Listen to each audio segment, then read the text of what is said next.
এক কথায় 100%। এখানে কোনো মানে 1% যদি কেউ কমাতে চাই আমি কমাবো না। 100% হলো বিষ মুক্ত এবং হলো খুব টেস্টি হয়। সবচেয়ে বড় কথা হলো যে আমি খুব টেস্ট পাই এই সবজিগুলোকে। এবং আমি একটা অসুস্থ মানুষ, আমি বাজারে বিষযুক্ত সবজি খেতে চাই না বলেই মূলত আমার এই সবজি ক্ষেতটা তৈরি করা। আমি মোহাম্মদ আনোয়ারুল ইকবাল,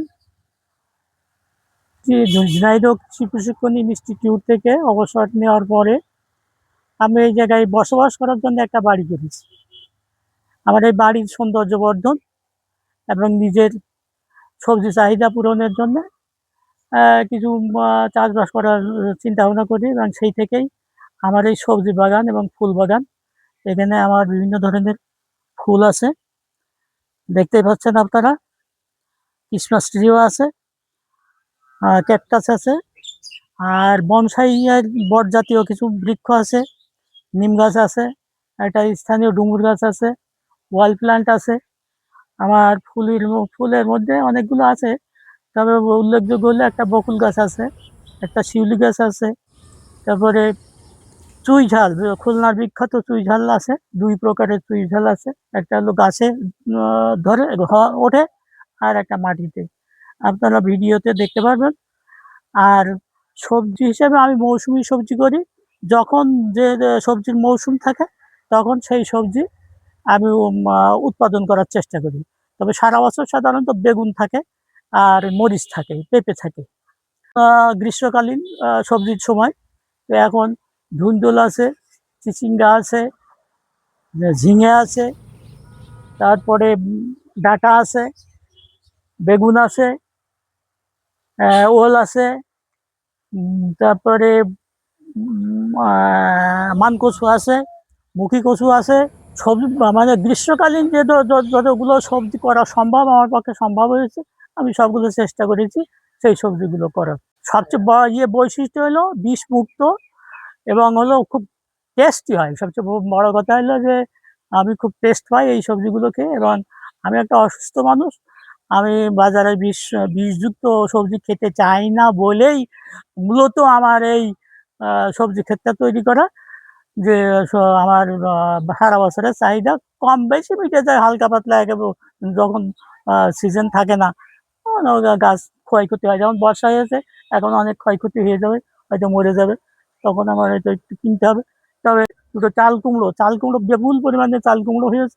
এবং যখন বেশি আমার সঞ্চারে উদ্বৃত্ত হয়, তখন আমি স্থানীয় লোকদের মধ্যে এটা বিতরণ করি।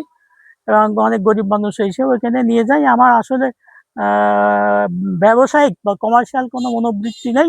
আমি চেষ্টা করি নিজে খাওয়ার পরে যেটা থাকে স্থানীয় লোকদের দিয়ে থাকি। কোনো ধরনের বিষ প্রয়োগ করা হয় না, তবে শুধুমাত্র সার প্রয়োগ করা হয়, রাসায়নিক সার এবং জৈব সার। হ্যাঁ, মাঝে মাঝে আমি ওই কিনি, ওই গোবরও কিনি, ইয়ের সময় গোবর দিই। আর এখন তো রাসায়নিক সার আর জৈব সার। এখন আমরা নিরাপদ সবজি বলতে বা নিরাপদ খাদ্য বলতে যেটা বুঝি, এক কথায় 100%। এখানে কোনো মানে 1% যদি কেউ কমাতে চাই আমি কমাবো না। 100%। 100।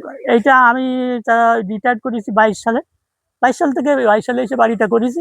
আমি মূলত 23 সাল থেকে আমার এই সবজি ক্ষেতটা রানিং হয়েছে। তখন থেকেই আমি এই যাবৎ সবজি হয়ে আসছে।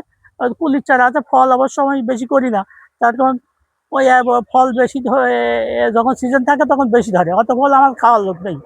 এই জন্যই আরও চুরির সম্ভাবনা থাকে। সেজন্য আমি কোনো রিস্কে যেতে চাই না, এই জন্য ফল করি না। শোভাবর্ধনের জন্য ফুল করি, আর সংসারের চাহিদা মেটানোর জন্য সবজি করি। আর তবে ফলের মধ্যে একটা পেয়ারা গাছ আছে, একটা কুল গাছ আছে, আর ওই ডালিম অবশ্য শৌখিন গাছ, ও তো বলা যায় না যে ফলের মধ্যে ধরা যায় না, তো ও আছে, দুটো ডালিম গাছ আছে। আর চুই ঝালও শৌখিন হিসেবে চুই ঝাল লাগানো হয়েছে, ওই মাঝে মাঝে গোশের মধ্যে দিয়ে। আমরা জানি যে আপনি অত্যন্ত শৌখিন একজন মানুষ, এবং আপনার বাড়িটাও একজন মানে শৌখিন মানুষ হিসেবে সব করেই সে বাড়িটা নিজের মতো করে ডিজাইন করে করেছেন, কোনো ইঞ্জিনিয়ারের? না, আমি কোনো ইঞ্জিনিয়ারের সাহায্য নিইনি। এটা হলো যেহেতু শহরের বাইরে, অতএব আমার ওই বাধ্যবাধকতা ছিল না যে প্ল্যান করতে হবে।